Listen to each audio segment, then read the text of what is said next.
But it will be the biggest barometer so far, and it will add more to the blueprint of current athlete activism. This will be the second chance for a Super Bowl champ to make the traditional visit since Trump took office, and compared to the atmosphere this week in the wake of the NFL's new policy restricting protests, last year's appearance by the Patriots looks like a 4th of July parade. 5 of the reported 31 players who were absent last year specifically skipped it in protest of Trump. That included then Patriot and current Eagle Chris Long. Even before last week, at least 4 players from the Eagles championship team, Long, Malcolm Jenkins, Torrey Smith and Brandon Graham, had made it clear they were not going to go, specifically because of Trump, either partly or fully because of his constant demeaning and belittling of players, starting with calling them sons of bitches at a September rally, who were protesting during the national anthem. Then came Trump's remarks the morning after the NFL's new anthem policy was announced last Wednesday. You have to stand proudly for the national anthem or you shouldn't be playing. You shouldn't be there.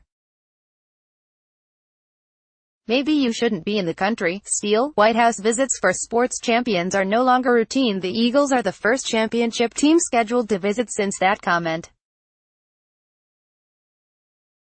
No additional players have made public any plans to boycott the White House visit.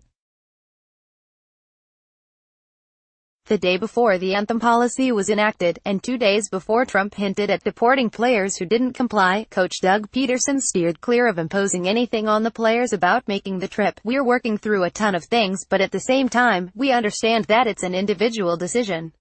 However, last week Graham posted a letter written to him by a fan who claims that, because Graham is skipping the trip, he is no longer a fan of the defensive end and he hopes the Eagles release him.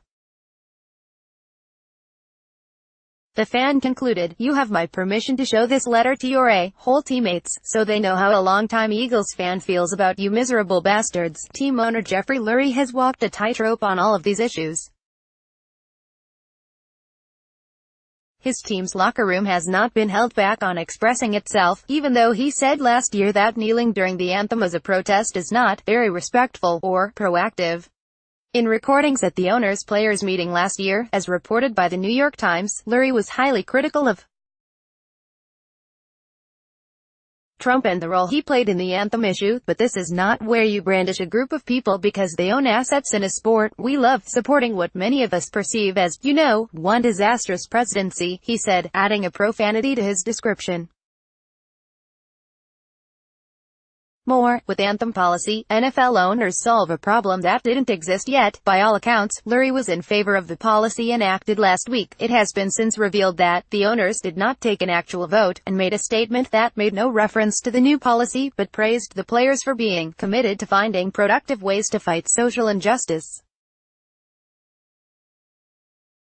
poverty and other societal issues that are important to all of us. With a full week before the Eagles head down the road to Washington, plenty of time for the central figures to say even more inflammatory things. The number of Eagles players in attendance will be in flux until the moment the president steps to the microphone on the White House lawn.